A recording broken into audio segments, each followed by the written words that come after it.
What's going on, guys? The Comics Kid 2099 here. Welcome to day 197 of the 365-day graphic novel review challenge. Today, I want to talk to you about Hellboy, The Right Hand of Doom.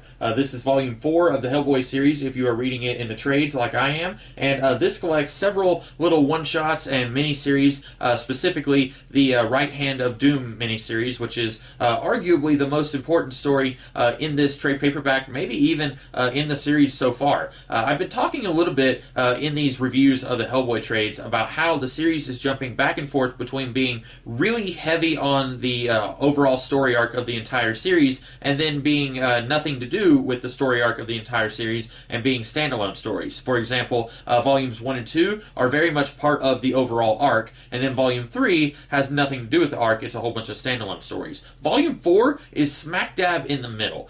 You've got some standalone stories here that have nothing to do with the prophecy about Hellboy and the Right Hand of Doom and sealing away the Ogdru Jihad and stuff like that.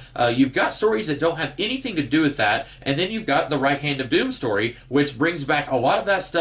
It answers some questions. It also brings in a whole bunch of new questions. And this is, I think, what Mike Mignola should have been doing in Volume 3. Instead of doing an entire trade paperback worth of minis and one-shots that don't really advance the story arc, if you will, instead of doing that, he should have done something like this, where you've got some standalone stuff, but you've also got some stuff that advances the storyline that he was putting down in the first 2 volumes of this series. As is, it almost feels like Mike Mignola lost interest in that story that he was putting together in the first 2 trades, or in the material that was later collected in the first 2 trades. Because he talks about in one of the interludes here about how he thinks that the Right Hand of Doom miniseries here basically puts to rest that whole business about Hellboy being the beast that causes the apocalypse and all that kind of stuff. And I don't really think that it puts it to rest. I think that it puts it on the back burner, and maybe it will never be mentioned again. Maybe it will be mentioned again 10, 12 trade paperbacks down the line.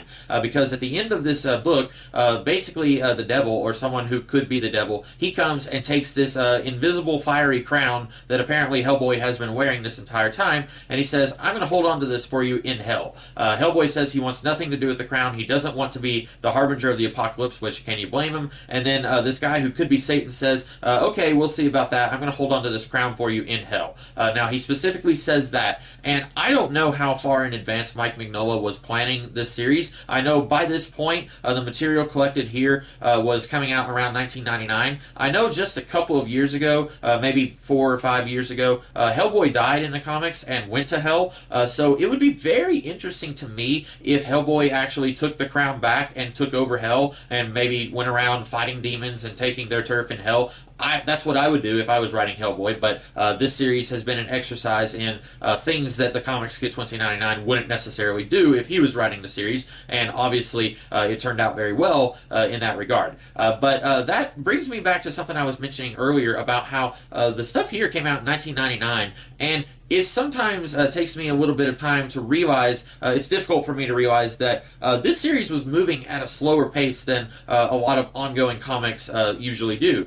This is about 5 years after the series started. The stuff in Volume 1 came out around 1994. The stuff here came out in 1999. But this is only Volume 4 of the series.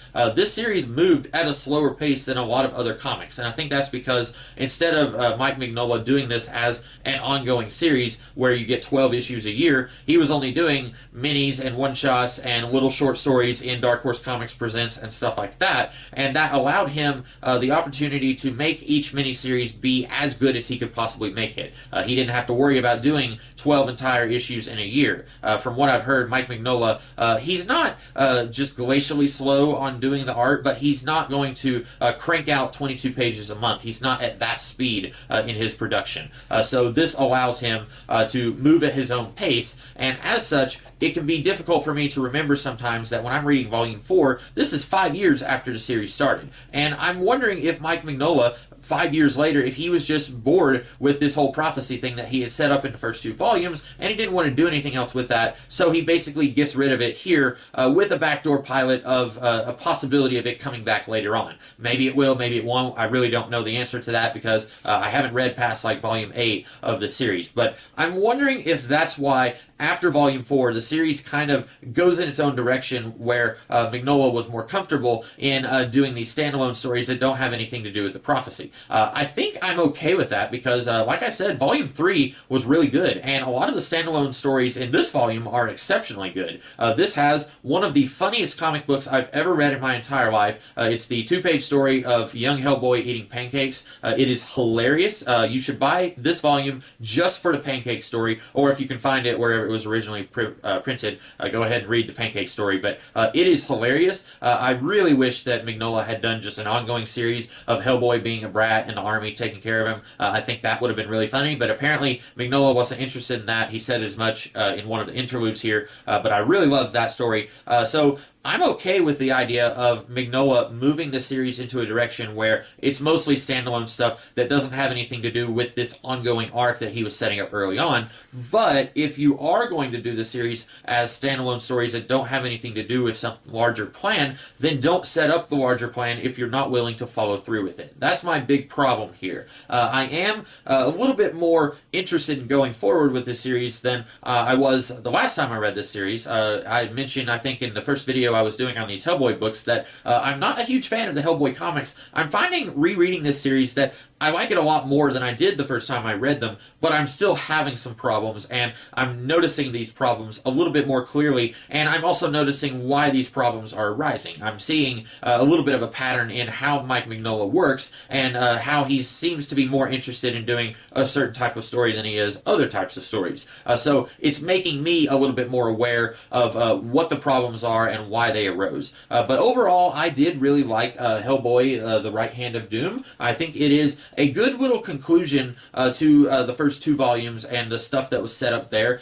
with the possibility of some of that stuff coming back later on. Maybe it won't, I don't know. But I like this volume. I think it's very solid.